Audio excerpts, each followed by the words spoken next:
بسم اللہ الرحمن الرحیم۔ السلام علیکم۔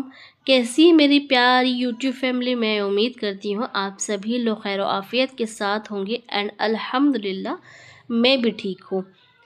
یہ ولاگ 1 ویک پہلے کا ہے۔ میں نے ایڈیٹنگ تو کر لی تھی بٹ اپلوڈ نہیں کر پا رہی تھی، کچھ تو مصروفیات تھی اور طبیعت بھی ٹھیک نہیں ہونے کی وجہ سے۔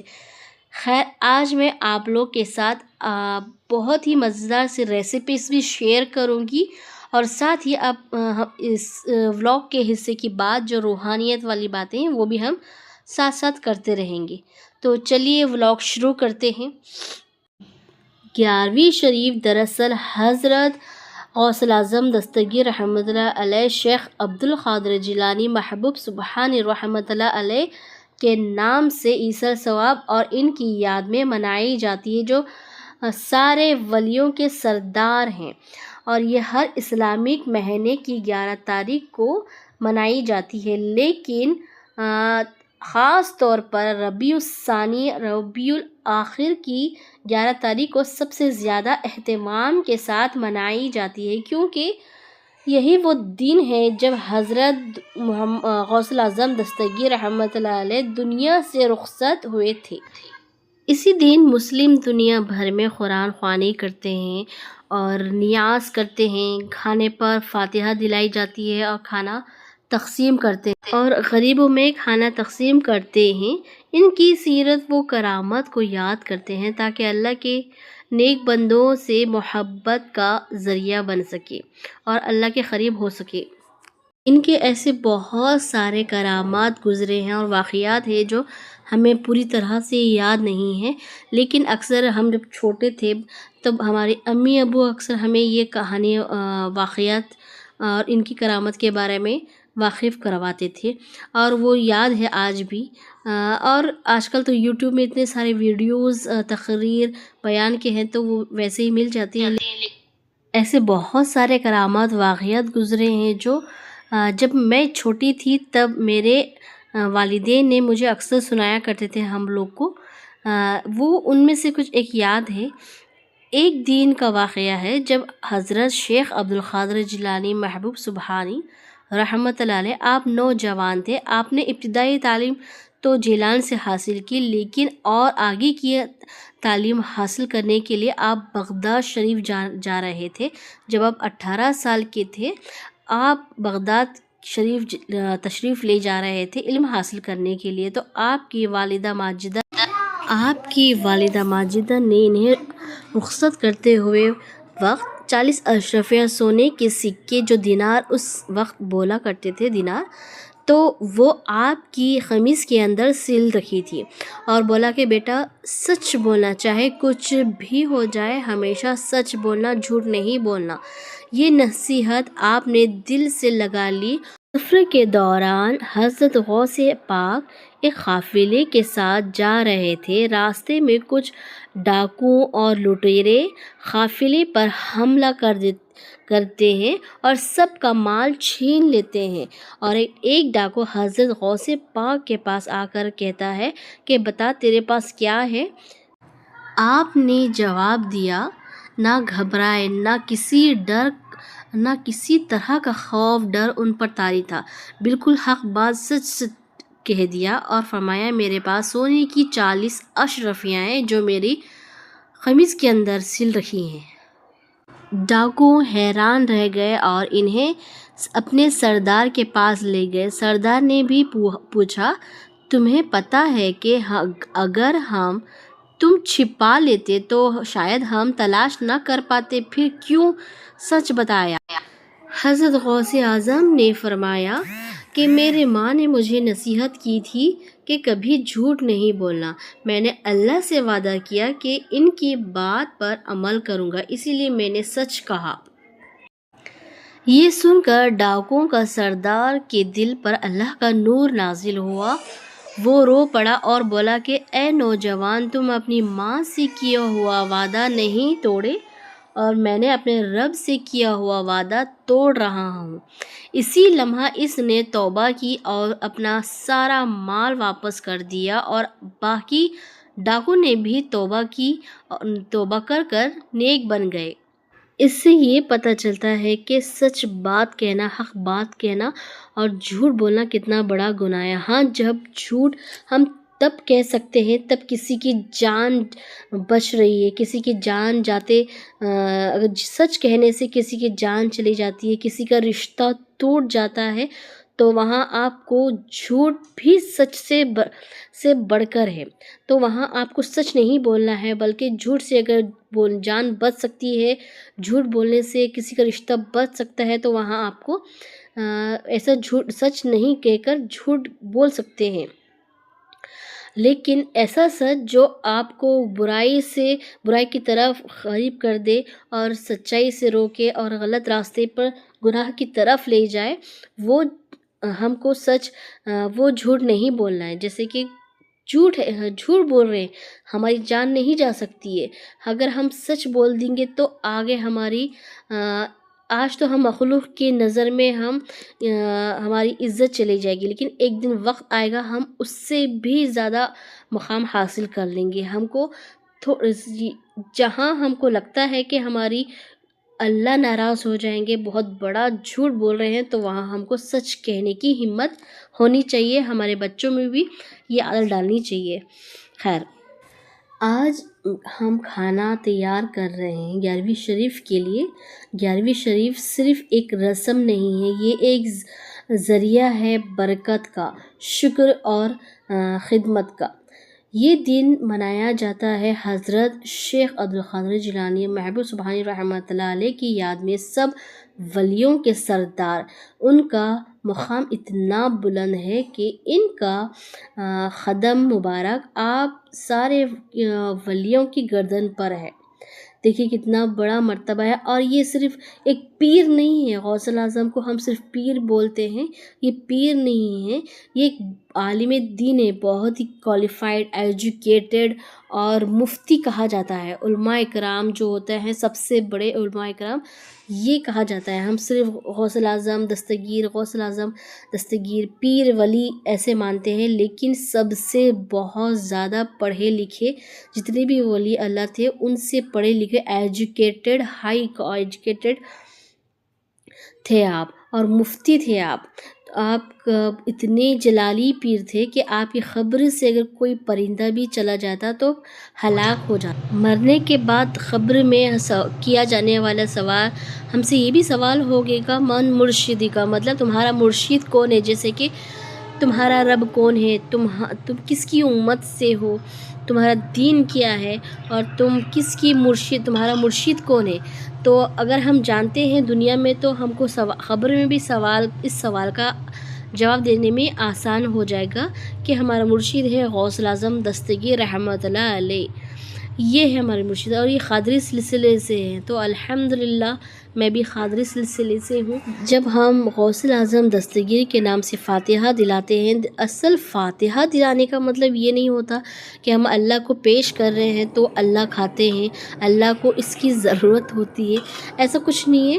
بس یہ ایک باعث رحمت، باعث برکت کے لیے ہوتا ہے، تاکہ اللہ کی دی گئی نعمتوں کا ہم اس طریقے سے شکر ادا کریں کہ ان کی وسیلے سے ہم فاتحہ دلاتے ہیں۔ جیسے کہ ہم فاتحہ دلاتے ہیں اس لیے کہ ہم کو رسائی دینا پڑتا ہے۔ جب ہم دعائیں قبول کرتے ہیں، ہم اللہ سے دعائیں کی طلب کرتے ہیں، کوئی حاجت ہوتی ہے یا کچھ بھی ہماری دعائیں ہوتی ہیں، ہم جب دعا کرتے ہیں تو ہم کو وسیلہ دینا پڑتا ہے، کیونکہ ہم اتنے نیک بندے نہیں ہیں، پرہیزگار، تقوی پرہیزگار، کہ ہماری دعا فوراً سے قبول ہو جائے، کیونکہ ہم گناہ گار بندے ہیں، بہت سارے جھوٹ بولتے ہیں، بہت سارے ایسے گناہ کرتے ہیں، نہیں چاہتے پر بھی جان بوجھ کر انجانے میں ایسی گناہیں ہوتی ہے جو ہماری دعائیں اس گناہ کو روکتی ہے۔ تو اسی لیے اللہ کے محبوب بندے کون ہیں؟ یہ جو جتنے ولی اللہ ہوتے ہیں، اللہ کے محبوب بندے، اللہ کے دوست ہوتے ہیں۔ اللہ نے خود فرمایا ہے کہ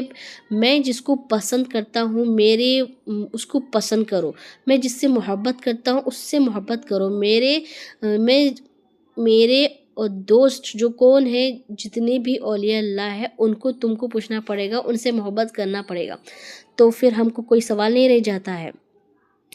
محبت کرنے کا مطلب یہ وسیلے سے مطلب یہ نہیں ہوتا کہ سیدھا ہمیں ڈائریکٹ دعائیں ان سے مانگنا ہے. قبر پر چلے گئے، مزاروں پر چلے گئے یا درگاہوں پر جا کر ہم کو یہ منت نہیں مانگنا. دھاگے منت جو چکریں لگاتے ہیں، صرف چکر جو لگاتے ہیں طواف کا، جو طواف کرتے ہیں، جو ہم چکر لگاتے ہیں صرف خانہ کعبے کا ہم کو لگانا ہے، باقی کسی کا نہیں لگانا ہے. ہاں، محبت احترام عزت سے ہم بوسہ لے سکتے ہیں، وہ الگ چیز ہے، لیکن ہم کو ایسا نہیں کرنا ہے. بس ہم کو دعا کرنا ہے. وہاں جا کر نماز، درگاہ بھی جاتے ہیں تو لیڈیز کو تو خیر الاؤڈ نہیں ہے، جینٹس جا سکتے ہیں، وہ بھی دور رہ کر. لیڈیز اگر جاتی ہے تو 2 رکعت نماز پڑھ لے، شکرانہ جو بھی ہے، اور یاسین شریف پڑھ کر وہ دور سے سلام کر دے. قبر کے مزار کے آس پاس ہم کو نہیں جانا ہے، منع ہے، ممنوع ہے لیڈیز کے لیے. تو ہم کو اس چیز کا احتیاط کرنا چاہیے. دعا مانگنے کا مطلب ہم وسیلے سے مانگتے ہیں.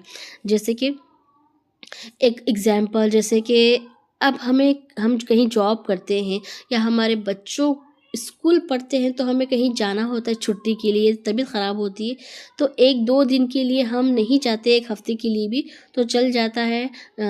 یہ کوئی پرابلم نہیں ہے، کیونکہ ہم ٹیچر سے مین بات کر لیں تو ہم کو پرمیشن مل جاتی، کیونکہ ان کا بھی اسٹیٹس ایک رتبہ ہے اس لیے. لیکن جب ہم بہت زیادہ دن کے لیے چھٹی پر جاتے ہیں، جیسے کہ 15 days، 1 month، 2 month کے لیے ہم کہیں چھٹی لیتے ہیں تو ہم کو باقاعدہ پرنسپل جو میم ہے ان سے ملنا پڑتا ہے. لیکن ان سے ملنے سے پہلے ہم کو کس سے ملنا پڑتا ہے؟ جو انٹرنس گیٹ کے پاس جو گارڈ ہوتا ہے اس سے. پھر اس سے ہم کو لیٹر دینا پڑتا ہے ٹیچر کو، ٹیچر سے بات کرنا، کنورزیشن کرنا پڑتا ہے تاکہ میم پرنسپل میم سے بات کرے. جب وہ میم پرنسپل میم سے جا کر بات کرتی ہے تو ہم کو پرمیشن ملتی ہے میم سے ملنے کا. تب اپنی باتیں ہم ڈسکس کرتے ہیں، میٹنگ ہوتی ہے تب ہم کو پرمیشن دیتے ہیں. ہم کو اپلیکیشن لیٹر دینا پڑتا ہے تب ہم کو پرمیشن ملتی ہے. تو اسی طرح ہم کو اللہ سے ملنا ہے تو ہم کو ڈائریکٹ نہیں مل سکتے، کیونکہ ہمارا اسٹیٹس اتنا نہیں ہے، ہمارا لیول، ہم اتنے نیک بندے نہیں ہیں، تو ہم کو وسیلہ دینا پڑتا ہے. جیسے کہ اللہ ہماری دعائیں قبول فرما دیجیے. اے اللہ کے محبوب بندے، پیارے بندے، پاک بندے، تقوی پرہیزگار ہو، ہماری دعا قبول مانگنے سے جلدی قبول نہیں ہوتی. آپ اللہ کے محبوب بندے ہو، اگر آپ سے اللہ سے آپ سفارش کریں گے ہمارے تو اللہ ضرور آپ کی ہماری دعائیں قبول فرمائیں گے. تو وہ پیارے جو بندے ہوتے ہیں، نیک بندے، وہ ہمارے سائڈ سے دعا کرتے ہیں، وہ دعا ہمارے سائڈ سے دعا کرتے ہیں، ہمارے حق میں دعا کرتے ہیں کہ اے اللہ یہ بندہ سوال کر رہا ہے، میرے پاس آیا ہے تو اس کا لاج رکھ لے، میرا لاج رکھ لے، اس کی جو جائز دعائیں نیک دعائیں قبول کر دے اللہ پاک. اس کے گناہوں جو بھی ہے معاف کر کے، جو گناہ ہیں روک رہی ہے، وہ دعاؤں کو روک رہی ہے، اس گناہ کو ختم کر کے اس کی دعا کو قبول کر لے. تو یہ اللہ تعالیٰ ان کی منہ سے نکلی ہوئی ہر دعا کو اللہ ضرور قبول فرماتے ہیں. تو یہ ہوتا ہے وسیلہ. تو اللہ سے ہم کو یہ دعا کرنا چاہیے کہ اللہ تعالیٰ ہماری حیثیت اتنی کر دے کہ جب بھی غوث اعظم کی یہ جو نیاز ہوتی ہے 11ویں شریف اور میلاد النبی، جو عید میلاد النبی ہوتی ہے، بڑے شور زور سے ہم بھی منائیں، غریبوں میں کھانا تقسیم کرے، کھلائے ان کو. خیر ہماری ابھی اتنی حیثیت نہیں ہے، ہم اتنا زیادہ بنا کر نہیں کھلا سکتے، ہمارا دل ہے لیکن حیثیت نہیں ہے. تو کوئی بات نہیں، ہم جتنا گھر میں بناتے ہیں اتنا ہی اسی میں سے صرف 1 پیکٹ نکال کے اپنے شوہر کے ہاتھ بھیجوا دے. باہر جاتے ہی وہ تو ان کے ہاتھ بھیجا دے، کہیں کسی غریب محتاج مند کو دے دے، یا آپ خود کسی جان پہچان جس کو جانتے ہیں غریب ہے بہت، ان کو آپ دے سکتے ہیں.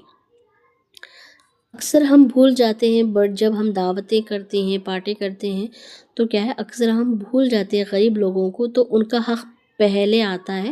تو ہمیں ان کا حق نہیں بھولنا چاہیے. ساری پریشانیاں، مصیبتیں، تکلیفیں ایسے ہی دور ہو جاتی، کیونکہ ایک صدقہ نکل جاتا ہے یہ. کیونکہ جب تک ہم اپنے کھانے کا حصہ ان کو نہیں پہنچاتے جن کا پاس کچھ نہیں، ہماری برکت ادھوری رہتی ہے.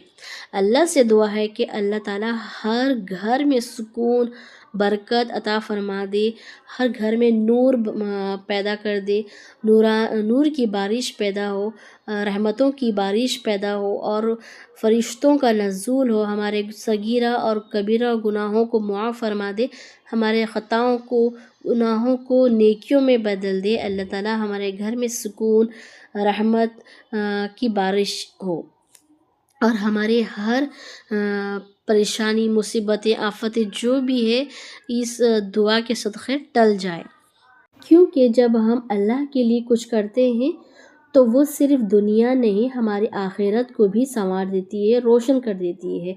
گھر میں 11ویں شریف منانے کا مطلب یہ نہیں کہ صرف دسترخوان سجا لے، بلکہ نیت کا صاف ہونا ضروری ہے، نیت کو بھی سجانی چاہیے۔ اپنے گھر کے ہر کونے کونے میں ذکر کا اجالا کریں، دسترخوان رکھیں، درود شریف اور استغفار کا دسترخوان کریں، بڑے تھوڑا سا ہی پڑے، ایک ہی دسترخوان کیوں نہ پڑے، بادام ہو یا بیج ہے، سب بچوں کو لے کر اس دن مبارک دن کثرت سے درود استغفار کا ذکر کثرت سے کریں، اس سے رحمت برکت برستی ہے اور کوئی سائیڈ ایفیکٹ نہیں ہوتا۔ لمبے لمبے چوڑے چوڑے وظیفے جو کرتے ہیں وہ وظیفے نہیں کرنا چاہیے، اس سے رجت ہوتی ہے، میں نے سنا تھا، اس کے بارے میں خیر بعد میں بات کریں گے ہم۔ تو اس لیے کوشش کریں گے اپنے گھر میں 11ویں شریف کی فاتحہ ضرور دلائیں، چاہے چھوٹی ہو یا بڑی، نیت صاف ہو تو برکت ضرور ہوتی ہے۔ اور جب ہم کھانا تیار کر رہے ہوتے تو کچھ حصہ ضرورت مند کے لیے ضرور نکالنا مت بھولنا، یہی اصل 11ویں شریف ہے۔ خدمت، محبت، شکر۔ حضرت غوث اعظم دستگیر رحمۃ اللہ علیہ شیخ عبدالقادر جیلانی محبوب سبحانی رحمۃ اللہ علیہ کی زندگی ایک مثال تھی، انہوں نے اپنی پوری زندگی علم اور انسانیت کے لیے وقف کر دی۔ اللہ تعالیٰ ہم تمام مسلمان بھائیوں بہنوں کی جائز دعائیں قبول فرمائے اور ہمارے دلوں میں نور پیدا کرے، عشق رسول سے بھر دیجیے اور ہمارے دلوں کو، زبان کو ذکر استغفار سے، اللہ کا ذکر سے تر کر دے اور ہمارے ہر پریشانی، نحوست، دلندرگی، جو بھی گھر میں شیطانیت اثرات ہے، اللہ اس کو پیارے حضور صلی اللہ علیہ وسلم کے صدقے توفیل، پیارے غوث اعظم دستگیر کے صدقے توفیل یہ ضائع ہو جائے اور ہم کو اسی طرح پیار محبت سے 11ویں شریف میلاد النبی منانے کا جذبہ۔ اے اللہ، فلسطینی اور غزہ میں ہمارے بھائیوں بہنوں کی مدد فرما، تو ان کا ساتھ دے، ان کے خلاف نہ ہو، ان کی عورتوں اور بچوں کی حفاظت فرما اور ان کی بوڑھوں، بیماروں اور زخمیوں پر رحم کر دے، ان کی دلوں کو صبر اور ایمان کی طاقت دے، انہیں ہر ظلم سے بچا اور امان سکون عطا کر دے، ان کے شہیدوں کو جنت کے اونچے مقام دے، ان کے خون کو ہماری امت کے لیے روشنی اور ہدایت بنا۔ اے رحم کرنے والے رب، جل انہیں راحت نصیب عطا فرما دے اور فتح دے، آمین۔ تو آج کا ولاگ یہیں اینڈ ہوتا ہے، کیسا لگا آپ لوگ کو ولاگ ضرور سے بتائیے گا، پھر ملتے ہیں نیکسٹ ولاگ میں اگلی ٹاپک، کچھ الگ ٹاپک کے ساتھ۔ تب تک کے لیے اپنوں کا اپنا خاص خیال رکھیے، دعاؤں میں یاد کریے گا، پھر ملتے ہیں، اللہ حافظ۔